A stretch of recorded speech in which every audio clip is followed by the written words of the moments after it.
Yeah, I think an emotional game, emotional stretch for us. I mean, something that this team and organization hasn't done, and it's done a lot.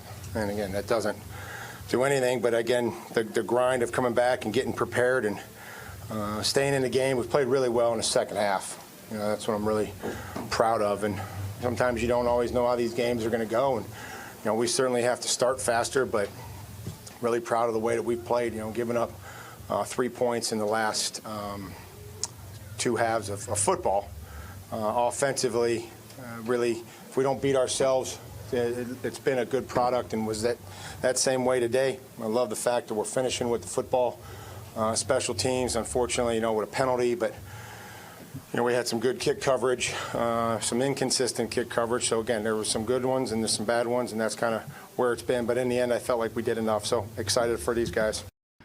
Pats fans, let me hear you. Vrabel, Vrabel, Vrabel, Vrabel. Woo!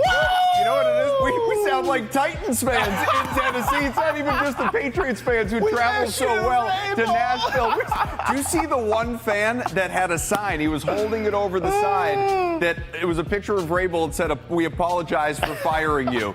They wanted him back so badly yesterday. 5 Patriots wins under Mike Vrabel, starting 5-2. Travis, come on. How many wins do the Titans have since firing Vrabel back in January 2024? Less than 5. 4. 4-20. The Titans. How do you like that? How do you like them apples, Amy Adams Strunk? Yeah. The absentee owner who was down in the field, probably not saying hello to Mike Vrabel after she got rid of him. Yeah. Replaces him with Brian Callahan. Got rid of him last week. Yep. Mike McCoy, the interim dude, comes in, and they got curb stomped. Absolutely dog walked in this game. If the Patriots had not taken their feet off the gas collectively in that fourth quarter, they would have won this thing by 4 touchdowns. Yeah, and that was Vrabel being classy. And they were down 10-3 after the first. He let you live, Tennessee, through the grace of God, because he's our guy now, not yours. And that's how we start the show. Laughing at your pain, Titans fans. Sorry, we're not sorry here on Boston. Everyone's laughing at ours the last couple of years. It's our turn. This is revenge. Looking down at the Buffalo Bills in the AFC East. Yeah. This is our turn. Yeah. Come on. Let's go. Here on Boston has entered the chat. Another victory Monday. Feels good to say that. Travis Thomas. Nice. On the road to 12 wins. We'll see you there. It's what we do. Hey, by the way, we will get to the Bruins weekend. I know. But it could look up this week. We'll do that here on Boston has entered the chat as well. But let's start where we started. The Pats are back, baby. Feeling good. How about Drake Maye yesterday? Did you tell me that he broke a record that even Tom didn't have? Listen, did you tell me that? There are a lot of things that Tom Brady did exceptionally well for the Patriots, and in NFL history, he's the GOAT. Tom, I'm taking nothing away from you. But there are some things that Drake Maye is achieving that you, sir, never did. All right? Obviously, there's an element of the athleticism. You know, Drake's not thinking the way, you know, that Tom did in terms of thinking the game and all the strategy. Maybe he can grow into that over the course of a 20-year career. But how about, obviously, the rushing ability, up over 60 rushing yards, please. We'll get to this later, but slide a little more, Drake. But we saw it's his ability to pass that football. Now, it might not be hyperbole, Travis, to say that Drake Maye has got the best deep ball in the NFL right now. Certainly in the conversation. No doubt. And yesterday it was all about accuracy. 222 passing. 21 of 23 by the end? 21 of 23, which was the most accurate day, minimum 20 attempts, that any Patriots quarterback has ever had, north of 91%. And I'll give you another one. Another thing that Tom Brady never did that Drake Maye is in the process of doing, might soon have an NFL record achieving. He is now the third QB under the age of 24 to go 6 straight games with at least 200 passing yards and a QB rating of at least 100. The other 2 guys, tell me if you think these guys are pretty good. Patrick Mahomes. Dan Marino. Oh, my God. That's pretty good company. And Mahomes, he has the record with 7, which means if Drake Maye does that again next week against a tough Cleveland Browns defense, he ties Mahomes. You do it again after that, Drake Maye is the record. Drake Maye's the GOAT all of a sudden, at least in that particular category. It was a tremendous performance out of Drake Maye. And that offense, we'll get to the defense too, but has to start. The game ball has to start with Drake Maye. Rarefied air Yeah. for Drake Maye. Another thing he can do, break the internet, because Pats fans are going nuts about this kid. You see? And rightfully so. Where's the goat emoji? At Big Business says, your eyes are telling you Drake Maye is the chosen one. I thought that was LeBron. I thought LeBron was the chosen one. Not anymore. Does Drake Maye have a giant tattoo of himself on his back? That Pat Stan tweets Drake Maye entering Lucas Oil on January 18th in the year of Drake Maye, 2026. Oh, that's not Drake Maye. That's the GOAT. Tom Brady going back to Indy to beat their arse. Just like Brady did, Drake Maye's going to do it too. I love this tweet paying homage, that last one with Tom Brady there at Lucas Yes. Oil, to, of course, the duels that we saw between Brady and Peyton Manning. Yes. But, yeah, could we get Drake Maye, that guy in the corner, Yeah. that avatar, Yeah. Drake Maye, could we get him opposite Danny Dimes, Oh, Daniel my Jones, God. and the AFC leading Indianapolis Colts, by the way? Oh, my Can we God. see those two teams going head-to-head in the divisional round there in mid-January? And, of course, this one, Drake Maye lover. Hall of Fame tweet from Kurt Bankert on Twitter. Just finished my Drake Maye review. This was back, of course, around draft time.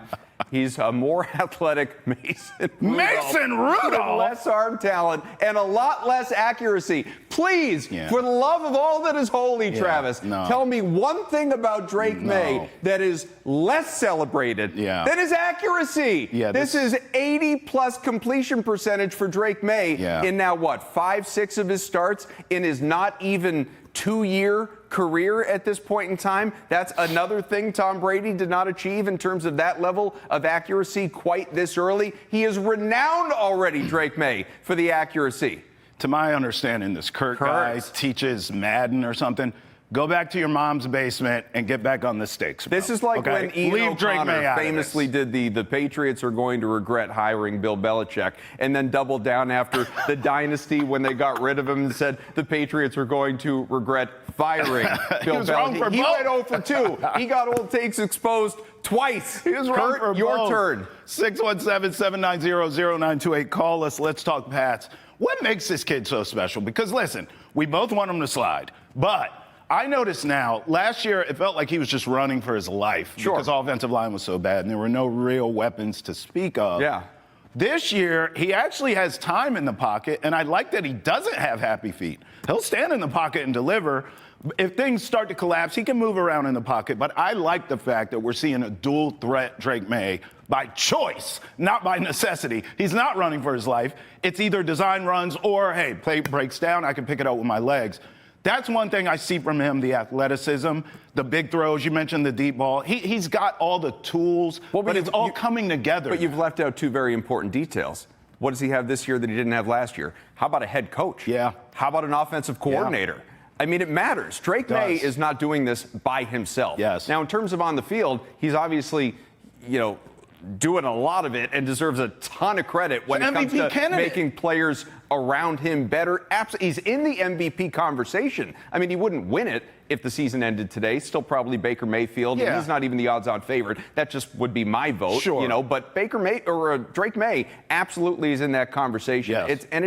It's the athleticism, it's the agility, it's the composure. He makes a bad play, rare turnover. He doesn't get psyched out by it. He's just it's all eyes on the next play, which has kind of been a mantra around here for a long time, with a brief little stoppage there for a couple of years of things not going well, obviously. But I think if you're going to talk about the success of Drake Maye, as we're all going to do for weeks on end throughout this season and hopefully for years to come, you have to at least currently mix in Mike Vrabel, Josh McDaniels. They're a giant part of it as well. 617-790-0928. You've heard from us. We want to hear from you. Let's hear from Drake Maye. I think, being able to run the football helped us out, today. I'm proud of the guys up front. It was an emphasis all week to be able to run the football, and the guys outside made plays when the ball's in the air. When you started that 2-minute drill, what was in your head and your plan with such a quick strike? Was that planned, or did you just see that play occasionally? Yeah, kind of the same thing as last week in New Orleans, really, in the 2-minute. Just try to go get points, and if something's there, take a shot deep. And we're glad we came out with 7, and we're able to double dip coming out of halftime. Take us through what you saw on the touchdown to Hooper. Yeah, Hoop. We had basically a high-low out there, and they both went to Diggs, and they was late getting out, back to Hoop, and Hoop made a nice play. I threw it a little bit, but He's made a lot of those catches in his career, and he made a big-time catch. Who's elevated? Good. Did you hear the Vrabel chant at the end? I did. Yeah, that's pretty cool. Yeah, I think that's always cool. I think that's, he downplayed it all week, which we appreciate. I think he was focused on us and worried about us, and that's what matters. But I know that it feels good for him. All right, I'm holding this football. Let's give out some game balls. Now, after the game, Vrabel's saying congrats to everyone. Right. Great job. Great team win. Rah. Drake Maye says, hold up. Wait a minute. Hang on. You're getting this game ball. We won this for you in Tennessee. Vrabel deserves some love, does he not, my friend? Yeah, I mean, look, we love Drake Maye. We're going to celebrate Drake Maye. Mike Vrabel right now deserves all the love because, again, he did not allow himself to get caught up in the emotions of the week, at least as far as we know. And based on everyone that you hear from out of that locker room, he was just kind of same old Mike Vrabel, not necessarily saying, oh, it's just another game, but it was, we're not going to go in and try and absolutely ram it down their throats and win this thing by 1,000,000 points. Again, it could have been much uglier. They took their feet off the gas, as I said before. Vrabel went in.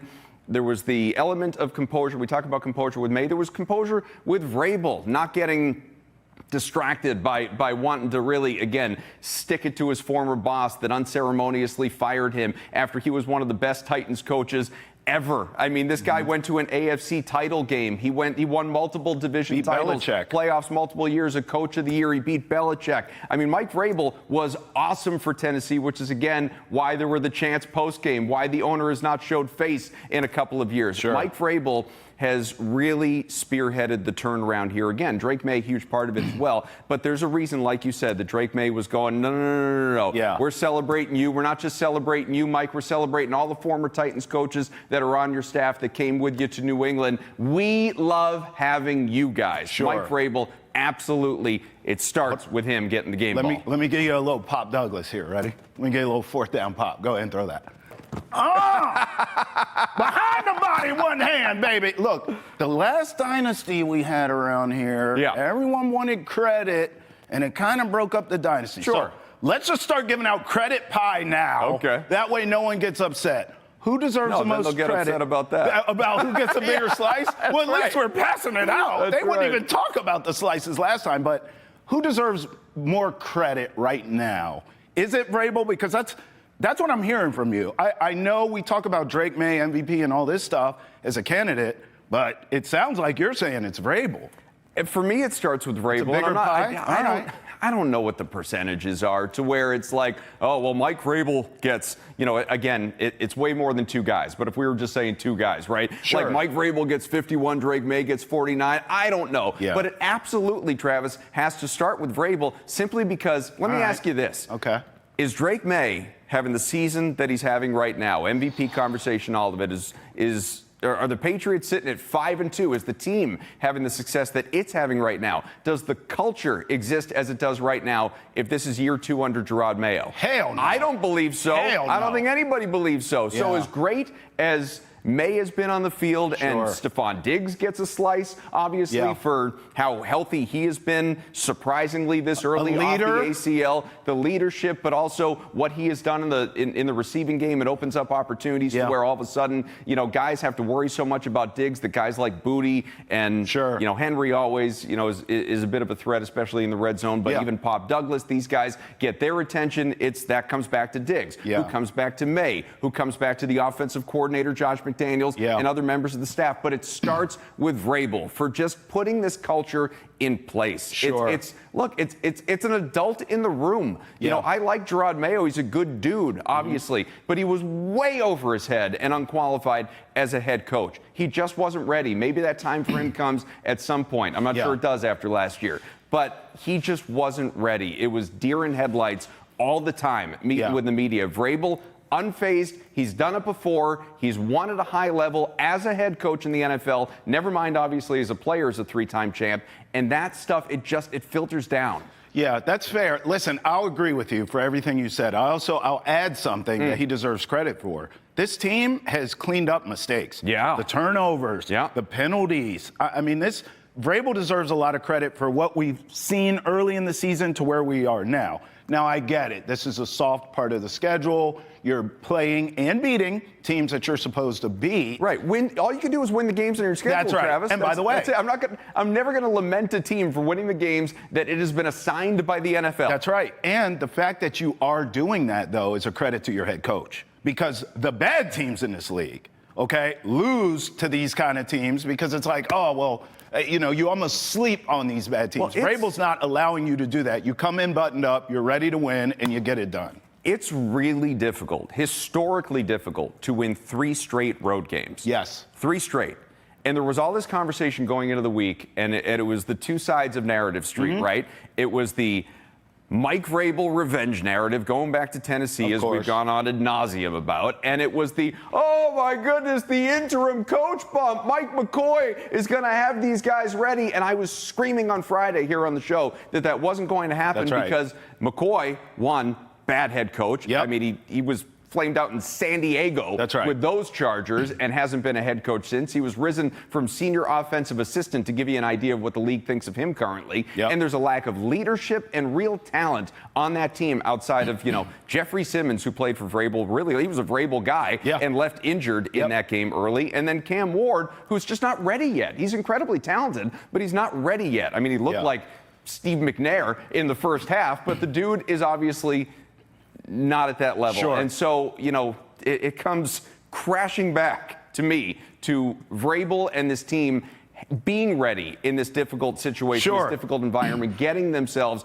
into that position where it's like, all right, third game of a trip. A lot of people are talking about it. Like Vrabel said, emotional game, emotional stretch, but everybody was ready. He keeps these guys ready. He does. I also want to give a game ball before we go to break, just to the medical tent for the Patriots. I mean, Drake, how many fingers are we holding up? 8. Wave him He's out. good. Get back in there. Thank God. Because when he got up, he had the cobwebs. I was like, oh, man, here we go. No, but you can't lose that guy. No. We know you cannot lose that guy. No. A shout out, too, on the game balls to the defense, by the way. Do it. Second half. I think the second half, the defense allowed less than 80 yards.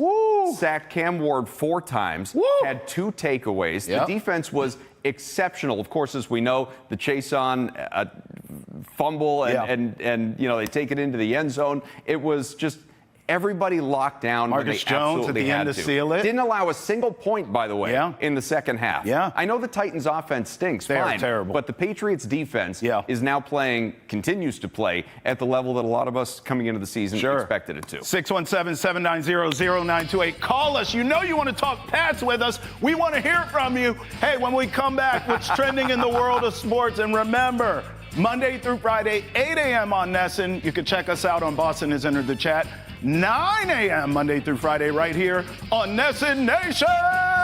Roll with us. We'll be back. Time now for what's trending in the world of sports. Sports. Ricola, cola. That's an old one. You like that? That's an old reference. It's a throwback. That's right. That's what the kids call that. All right, not 1, but 2 Monday Night Football games tonight. Thank you. I love this. People are tired of this. There were some people in the news. There was. We don't need 2 games on a Monday night. I need all games every night. And I appreciate that the NFL is giving us 2 back-to-back, as opposed to this 7:15, 8:15. Why do they give do us that? 7 and 10? And I realize I'm just screwing myself ultimately because it means I'm staying up late. Oh yeah. But whatever. I'm into it. That's a choice that we have to make for ourselves. I'll stay up until 1 in the morning watching football. Why Please. not? Do it for college anyway. We gamble on it heavily. Those It's the least we Hawaii can games do. don't start till midnight. Right. And half of the time you're chasing because you lost the whole day. Don't At do least that. me. Don't At do least me. that. I lost bad. the whole day Don't then I chase. chased with Hawaii. It's what I do. There's an expression. It's get even or get even deeper. Yeah, well, the latter for me. All right, let's start with Bucks at Lions. That's the first game. If I closed my eyes and I said this could be the NFC title game, would that be realistic or a nightmare? And I think it would be kind of sort of realistic. I mean, look, the way the Eagles looked yesterday, maybe watch out their back. But I do think both of these teams should and could go deep in the playoffs. I think in this case, because they're at home, And because the Bucs have some injuries, I'm going to go Lions here. But what I'm going to do is go against the grain in terms of how most people think this game will play out. Most people look at the quarterbacks. Jared Goff, Baker Mayfield, that's box office, that's sexy. Sure. I get it. But in the end, I'm going to go run game here with the Lions. I think Sonic and Knuckles get it done. I really do. I think Gibbs and Montgomery will be the difference in this game. Irving, of course, out for the Bucs, so that changes things for them. I can see a low-scoring sort of rock fight here on Monday Night Football when everyone thinks it's going to be a track meet and there's going to be points and the quarterbacks are going to be trading blows. I'll go Lions ball control, time of possession style, 26-23 over the Bucs. Great game. Well, first of all, if we got a Buccaneers-Lions NFC Championship game, that would be exciting. That'd be great. I'd be excited by that. Me too. I mean, the Vegas is telling us. I mean, this game opened at a 49.5 point total. It's already a big total. Yeah. It has gone up. It has been bet up to currently, as we sit here, 52.5 to 53.5. Sure. Everyone's expecting points. If I want to be entertained in a nice island game, an NFC Championship game, I want scoring. I don't want a rock fight, a defensive contest. Give me points. And you have, and again, we're sitting here in mid-October, late October. There's already a boatload of injuries for Tampa. If you were to tell me that come January, mid to late January, guys are suddenly healthy, think about the talent that these two teams have. You know, obviously on the Lions, you've got Goff. And like you said, Sonic Knuckles, Gibbs Montgomery. You have St. Brown. You have Laporta. On the other side for the Bucs, Mayfield, who right now would be my MVP vote. You have Godwin. You have Evans. You have Ibuka. You have Irving. Like, you have all this talent out there. It's not all available to you tonight, however, for Tampa. And that's one of the reasons that this team has gone from a 3.5 point dog to a roughly 5.5, 6 point dog. Is Evans is returning from his injury, but Ibuka may or may not play, potentially the offensive rookie of the year, by the way. We're waiting to get updates on his status, but Chris Godwin is out. Bucky Irving is out. More pressure on Rashad White. This is a team that it's just really hard, Travis, to bet against Tampa simply because, again, at 5-1, they just keep finding a way. Yeah, there are so many of these games that they have won that they could have lost. You know, they are, you know, it's one score game after another. It's final 2-minute drive win after another. You know, Baker Mayfield, again, there's just no, he keeps pulling wins out of his butt. There's no lack of quit out of this group. And again, offensively, there's a lot of great talent, which is why I'm probably kind of trying to thread a needle a little bit. I think the Lions win. Again, if you're thinking money line parlay, put them with whoever you like on the late game. You know, for me, it'd be Seattle, and I know we'll get there. Oh, you like the Bucs I do. with the points? I like the Bucs with the points. Okay. I think they find a way to keep it close. I think the number's gotten just comfortable enough, just outside enough of, you know, that, again, 5.5, 6 points, not a full touchdown. That would be the dream. But I think they hang around, they don't win. Where I would push back on the Sonic and Knuckles thing in terms of the run game is the Bucs, for all their warts, they have a very stout run defense. Yeah, they do. And so that's not me saying Gibbs in particular couldn't be incredibly effective and impactful in this game. I just think it's more likely that happens out of the backfield as a pass catcher than it does as a runner. Which is why he's so dynamic, because he's touches. It's one of the reasons I want Travion Henderson to get some love here, because that's a guy conceivably that's the same thing, right? Like, get him touches. It's not necessarily carries. Gibbs is like that. I do want to go back to something we touched on quickly before we preview this other game. I mean, we talked about Bucs-Lions as an NFC title game potentially, right? Yeah. I'm looking at the NFC right now while we talk, and I'm just wondering who the hell to trust out of these teams. Okay, so we know the Lions and the Bucs. That's who we're talking about. But other than them, you have the Packers. You have the Eagles, who have been kind of up and down this year, AK. You have the Rams, 49ers, Seahawks. That's a really good group of teams, and obviously – you would go to the champs because they're the champs with the Eagles. But I think any of these teams could knock the Eagles off, Adam. I really do. When it comes to trust, I'm saying. And the Eagles are not what they were last year. That's what I mean. They're having some issues. I know they're 5-2, obviously, and they're coming off a win, but it's not an easy win. They almost gave it away late. This is a team that is having some trouble closing out games. And I think even the most ardent of Eagles fans would tell you this team is not quite resembling the one that just won the Super Bowl. Bucs and Lions could do this. Absolutely. No, again, the Eagles have really hung their heads on defense. Yeah. And if the defense is not playing at the level that it needs to play, then obviously those offenses, the Eagles have a lot of talent too. But if I'm looking at teams capable of winning a shootout, I do look at Detroit. I do look at Tampa. Hell, I wouldn't pick them, but I think Dallas could beat Philadelphia. Now, that's a terrible, terrible defense. Yeah. But the offense has been incredible with Dak Prescott, now CeeDee Lamb back, George Pickens, and some of these guys. Green Bay, I don't trust, despite the 4-1-1 record. Detroit, again, wildly fun and entertaining. The Buccaneers, who you mentioned. Yeah. And then that NFC West, it's crowded, it's complicated. Yeah. I like the Rams, totally different team with Puka Nacua. But, yeah, I mean, if my dream matchup, the more we talk about this, would probably be Lions against Bucks in the NFC title game. We landed on that one. Yeah. All right, for the nightcap, Texans at Seahawks. I'm going to surprise you all. This is my upset special. I'm going Texans tonight. Why? I don't have a great reason. Listen, I still trust D'Amico Ryans and C.J. Stroud. I get it. This team hasn't won anything in the postseason, but at least I've seen them get there. I've seen these two have success together.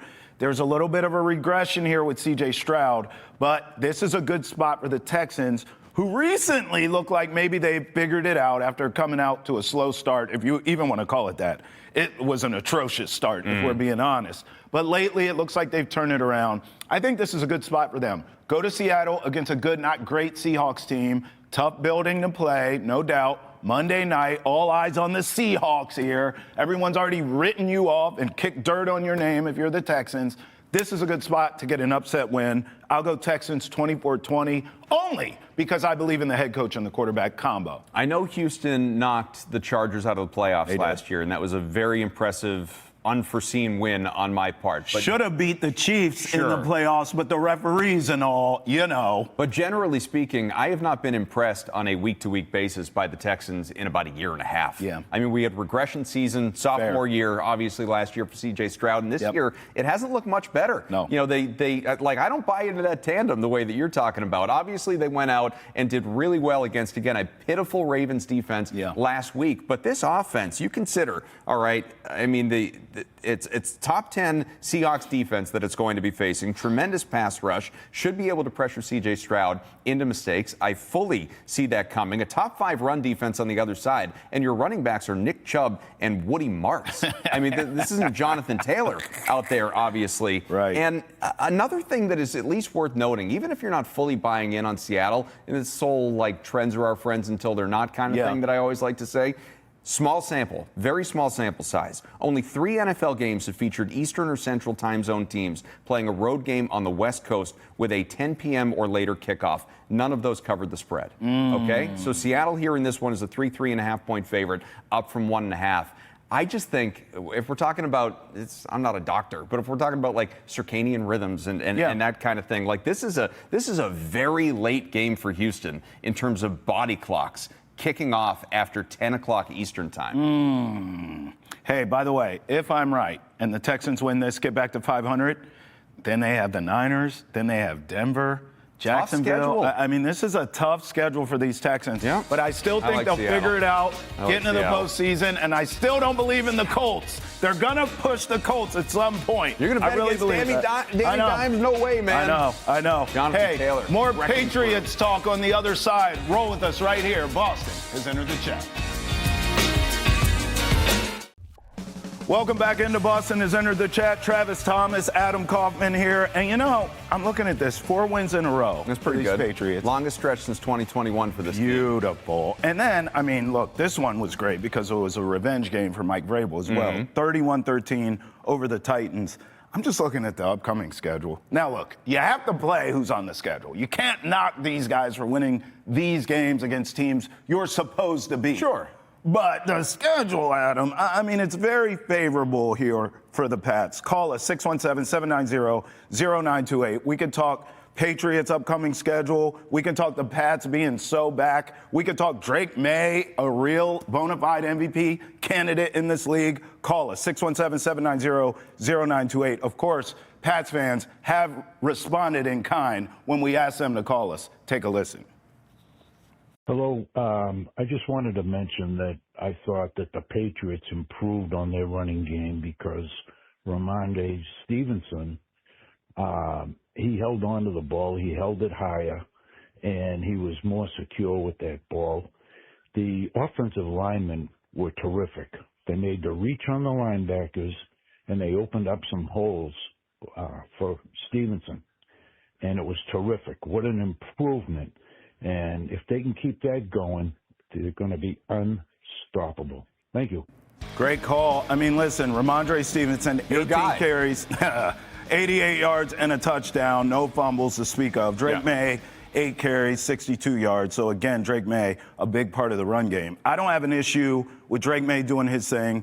I don't really have an issue with Ramondre getting the carries. I'm not a big fan. I don't trust him at all. I see a world in which this team does make the playoffs and this dude fumbles in a playoff game, and I'm the guy in the back saying, I told you, you shouldn't even have him right now. But I don't want to go there, okay? Especially coming off a big game for him. He did look good. Here's my issue. Travion Henderson, 2 carries, 5 yards. Like, here we go again.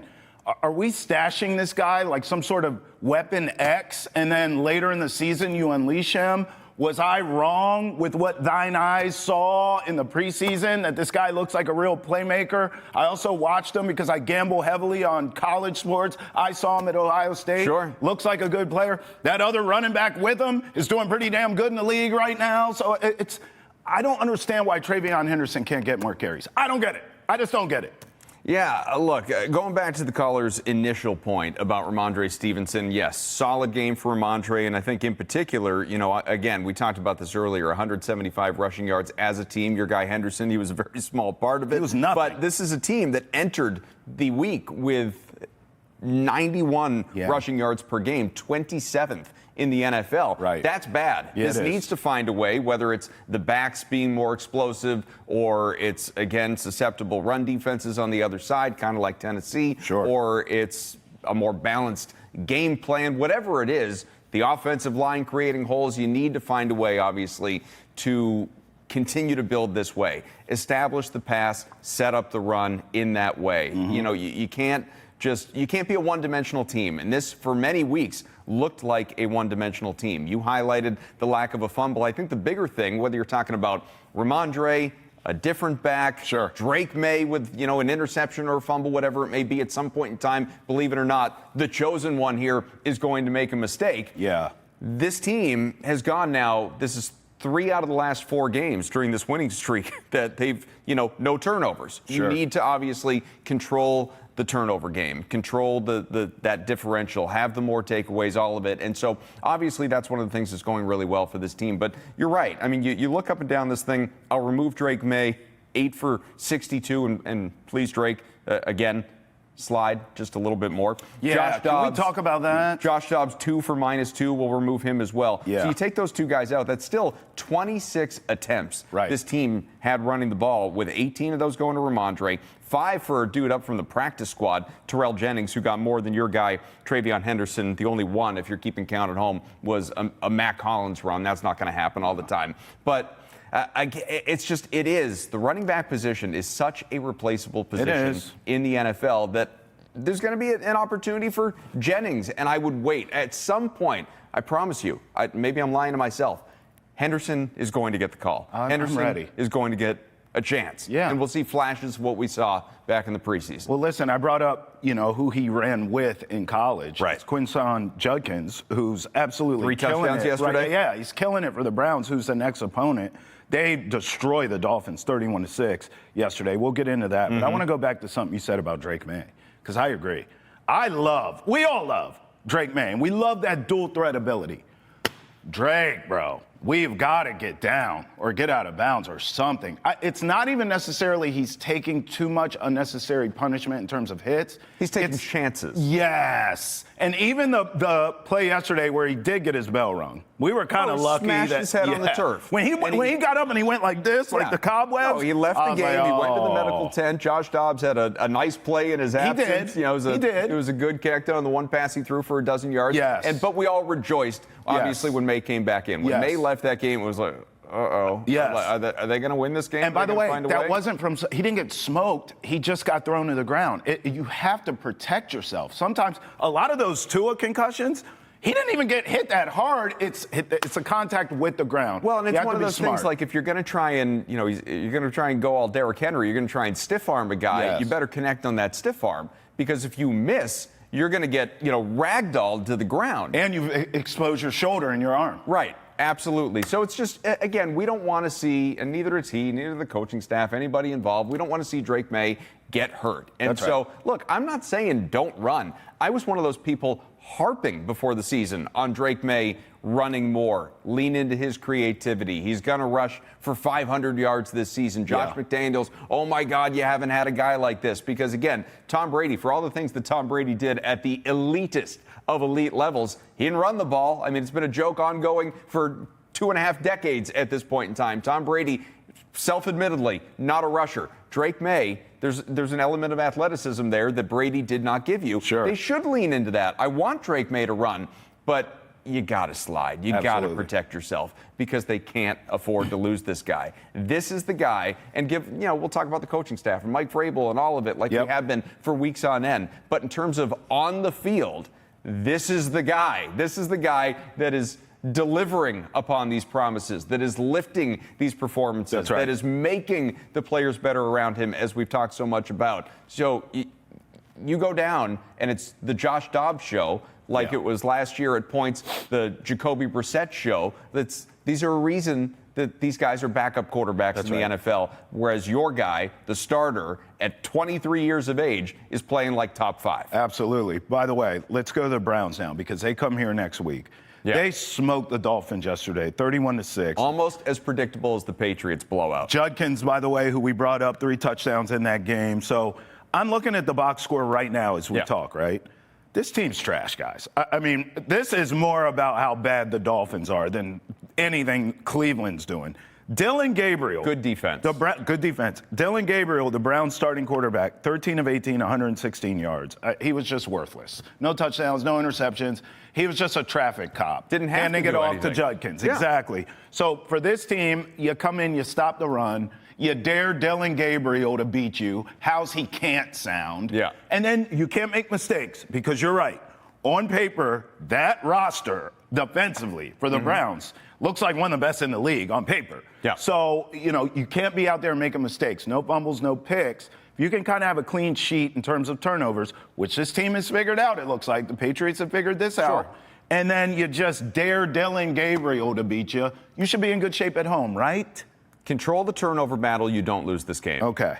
The only way that I see, and we got all week to preview this game, obviously, but the only way that I see the Patriots losing to the Browns at home, playing as well as they are, turnovers. It's self-inflicted mistakes. It's again to go back to they've had 2 losses this year. One of those came against the Steelers. And as we remember, they turned the ball over 5 times in that game, still only lost by 1 score. That's right. And 2 of those turnovers came inside the 5-yard line in the red zone. The Steelers did not win that game so much as the Patriots lost that game.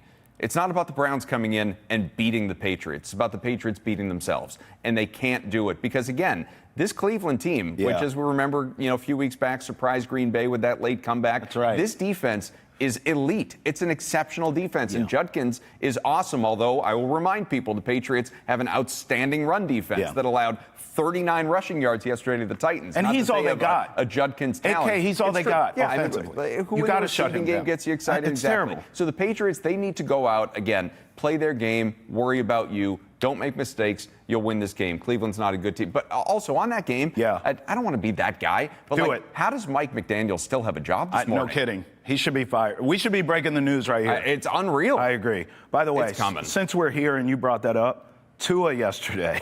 Oh, my God. This team is trapped. 12 of with that 23, 100 yards, and 3 picks, bro.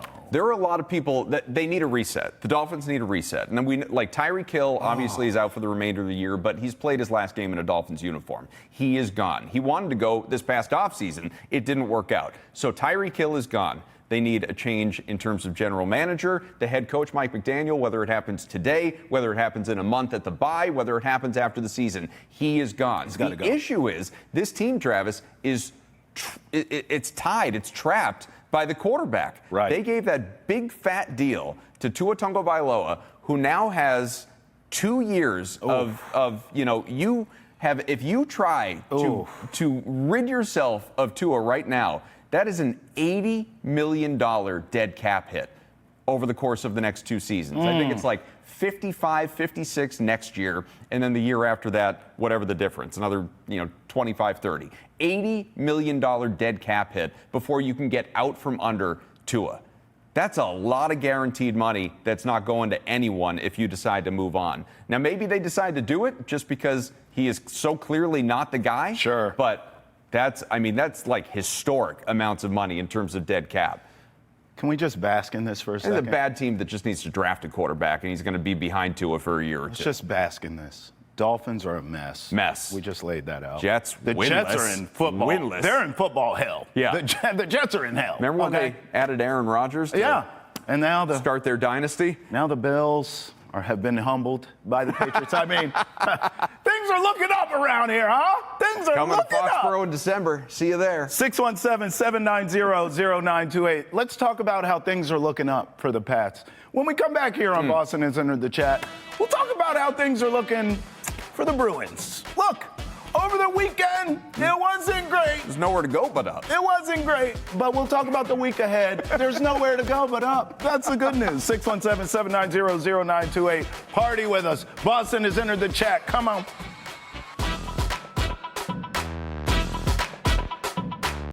Yeah, no, it was a different opponent, but they came out really strong. It's a skating team, but I thought our guys did really well today. They gave everything they had from the first to the last minute, and that's exactly what we wanted, and we didn't deserve to go home empty. You mentioned wanting more from the top six. Washington comes out with 2 goals. Just what did you see from your leaders? Yeah, these guys were much better today. They were more involved, and that's. I'm not saying that he has to score every game 2 goals, but that's what we need from those guys, and I'm glad they responded today. You have the lead there for about 10 minutes in the middle period. It's been hard for you to get a lead, hard to hold. Yeah. Feel better about that in terms of gaining confidence, getting traction in your game? Yeah, yes and no. Every time, even in the past, every time we scored, we get scored on right away. Gets messy. Yeah, it's for some reason. And again, the good thing is it's in our hand. And again, that 4-4 goal against, that was just our mistake. It's a simple mistake we made, and then, right now it's just cost us a goal and maybe some games too. Yeah, that's a coverage mistake. Absolutely, Yeah. absolutely, and we should know better than that. And again, it's when things are going south sometimes, right? There will be some other times, but again, the good thing is the guys battled really. I was really happy. PK was outstanding today. Power play was better today, and overall, the guys worked. That's all what I asked for. Hey, no such thing as a moral victory here inside the Salem 5 studios as we talk Bruins here on Boston Has Entered the Chat. They did play Utah tough. I mean, 3-2 loss. Look, I guess we should start with expectations here because as I look at the Bruins this season, this is kind of the team that I literally have been betting on. I bet Bruins games unders, and I bet Bruins on the puck line. And with the exception of the Vegas game, they're kind of cashing for me here, Adam. I mean, unders are cashing. So, look, I didn't see you Friday. So let's go all the way back. Sure. So the Vegas game was high scoring, okay? Yeah. I'll give you that. That was an Wildly exciting game. entertaining. Wildly entertaining game, Heartbreak City. I didn't see you that Friday. Then over the you. weekend, I missed you too, buddy. Then they played the Avalanche, who's just a better team. I'm sorry. Like, can we just have an honest conversation? I think that team's going to win the Stanley Cup. So's Vegas. So's Vegas. So's Vegas. And Utah might be too. And Utah might be too. This was a tough trip. Yeah. Everyone knew They this lost was all going to be 3 a of tough. them. Unfortunately, yeah. And look, you look at the numbers. Swept on the trip, obviously. Averaged 2.7 goals per game. Boston allowed 4.3 on average. They've 17 goals allowed during this 4-game skid that they're on right now after that 3-0 start. The power play during this trip was not a problem. Converted at about 22%. The penalty kill, which has been exceptional for this team so far to start off the season, not as good. You know, right around 80%, a little bit more than that. Yesterday, obviously, it goes 4 for 5. So good. You know, again, we got a competitive game against Utah that ultimately they lead 2-1. They allow the tying goal. And then the only goal in the third period comes midway through from Gunther there, and a really nice play. It wasn't like it was a bad garbage goal and you lost that way. It was a really nice goal. And the Bruins, again, it's just these 1-goal losses that there have been a couple of. I appreciate, you know, I was up late. I caught Bruins Overtime live last night. I was watching some post-game action. And, you know, Andrew Raycroft, after the comeback that fell short against the Lightning, and then the comeback that fell short against the Golden Knights. You know, both cases, you're down by 3 goals. You come back, you get within 1, but you can't get all the way back. He was trying to kind of talk himself into the moral victory thing. Yeah. You said it, there are no more victories around here, and that was something Billy Jaffe said last night. Yes. He looks over at Razor, you know, with a little sheepish smirk on his face, because it's like, you know, we're not going to do the moral victory thing, because at a certain point, when you've lost 4 in a row, and let's call it what it is. Yeah. When you've lost 4 in a row, you can't do moral victories. You need to find a way to, again, you're coming back home. You got a very tough game that I know we'll get into with Florida, the 2-time defending champs, and Brad Marchand in his homecoming on the other side. You think that's not going to be an emotional situation. You want to talk betting. How about Marchand to have a point, Marchand to score a goal, stuff like that. Yeah. There are going to be a lot of things. David Pastrnak was after, you know, he had 2 goals yesterday, was one of the longest answers that he had in that post-game scrum last night, was talking about the return of Marshy and what's it going to be like to go against him. And Marchand has done interviews about this. Everyone is saying how weird it's going to be coming up, obviously, for this game. And it is for everybody involved. But unfortunately, the Bruins, and Pastrnak alluded to this, they got more important fish to fry. You know, they got bigger things at hand, which is get your game right. Yeah. It's nice to go on the road. It's good for chemistry. It's good for team bonding. Sure. But now that needs to translate on the ice. Well, that's why I started with expectations. Because, listen, here's the bottom line. You look at the Western Conference right now in this league, you just played 3 out of the top 5 teams. Yeah. What do you expect here? Now, obviously, you should have won the Utah game, no doubt. And you were there for the Vegas game. You should have, would have, could have. I get all that. But at the end of the day, you lost to 3 of the top 5 teams out west in their house. It's not a moral victory as much as it is you were in these games. You can hang your hat on that. You are competitive. And now you come back home and you deal with the Brad reunion thing. But that's a team not playing well right now. Maybe you can get them right now and get yourself in a good spot. Well, in fairness, win that game. Florida has not been Florida. That's what I'm saying. You so can far. get them right now. This timing. Team, yeah, I mean, like the Bruins, Florida is 3-4. That's like right. the Bruins, Florida has lost 4 straight That's right. games. So this team is, again, bigger stuff at hand than Marchand's reunion too. Like they're coming in just as this is not going to be kind of a they've had this great road trip so far, and this is the last game. No. It's in Boston. It's a letdown spot. No, they're coming in just as hungry as anybody else. They're looking at their schedule like this is a spot for us to get right. Absolutely. Where I'm saying for the Bruins, home is where the heart is. Like, good riddance to this road trip. Yeah. Now you're back home, and all the attention's going to be on that guy. Right. It's not going to be on you. So I think this is a good spot for the Bruins. Now, obviously, we have time before we give our bets for that game, but it's probably a spot I'm willing to take a shot because, listen, all the pressure is going to be on Brad to do something.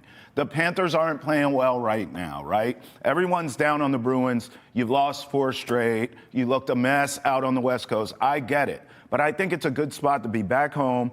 And again, we talked about this, you and I, Adam, the formula of this team, the stylistically how this team's going to win. It is defense. It is rock fights. It is low and slow. It's not allowing 17 goals over the course of 4 games. Amen.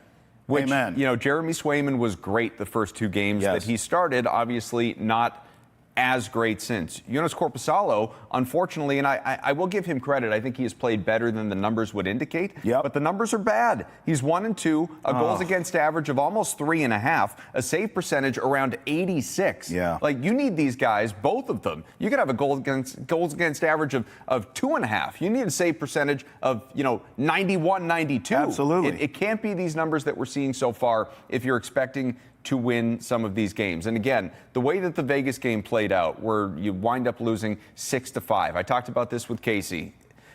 You're not, occasionally, at some point, it's a long season. Sure. Bruins are going to win a game, they win 6-5. But more often than not, when they allow 6 goals, they're going to lose. When they score 5 goals, they're going to win. Yeah. More often than not, that's the way that's going to play out. Like you said, defense. That's what they do. From the goaltender out. And you need to get, this is a part of it. I don't know if it would have changed the outcome of any of these games, but you need to get Hampus Lindholm back in the lineup. I mean, he went on the trip. He's spoken with the media. We've done this day-to-day thing with the lower body injury. Yep. But I think a lot of people I believed that at some point on this trip, we were going to get a look at him. Sure. And, they need him. Yeah, they do. By the way, it goes without saying. I'm looking at the schedule right now. You have 3 home games now. So obviously we know the Brad reunion, okay? Then you get the Ducks and then the Avalanche come here. But at least, look, you have 3 home games. this is a spot here. If I'm the Bruins, you have gotta. I think I'm going to be on upset alert here against the Panthers. You definitely have to beat the Ducks, and then we'll see with the Avalanche. I told you, I'm a big believer in that team. We'll see. Yeah, and I do want to correct one thing because I can already feel it in the YouTube comments. Lindholm, he played in the Colorado game. Okay. All right, he played 20 minutes. He was a -2, took a couple penalty minutes, didn't have a shot. You know, you need him out there. My poorly articulated point is we need him out there on a more regular basis. Sure. He is an anchor defensively, not unlike Charlie McAvoy, obviously. He needs to be out there not only on that top penalty kill unit, on your second power play unit. He is, when we're talking about talent for this Bruins team, that is a young, hungry team. Mm-hmm. Your names, there aren't a lot of them, right? Sure. I mean, it's obviously Pasternak, leading the offense, but then it's Lindholm and McAvoy leading the defense. And this Bruins team, we saw what it went through last year, in large part because those latter two guys defensively were missing for the vast majority of the season. Sure. You need to have Lindholm out there on a more regular basis, not 1 out of 3 games on a tough trip. I thought you explained that perfectly. I'm sure in the comments they're going to be logical and It's always incredibly rational. Yeah. 617-790-0928. Can't wait to read those comments. I do enjoy reading those comments. And by all means, if I say something stupid, tell me. It's okay. I just happened to catch that one before you could point it out. So there. Do you think the Bruins look around right now and they're like, man, the Patriots are kicking butt. We just gotta get it together, man. I mean, they might be. We say this about any sports team that struggles while another team is doing well. They might be looking around saying, thank goodness. Everyone is talking about the Patriots and focused on the Patriots, and they're not worried about us. Yeah, I think, but it's also, remember, and this cannot be highlighted enough. Yeah. This Bruins season, what you're seeing right now at 3-4, this is not this let down, disappointing, underachieving season. It's a rebuild, Travis. Yeah. There are going to be ebbs and flows to a rebuild. Young team, no doubt. 617-790-0928. Call us. Talking Bees, talking Pats, talking anything you want. The party continues on Nesson Nation. We're done here on Nesson, but Nesson Nation Monday through Friday, 9 a.m., 8 a.m. right here. Boston has entered the chat.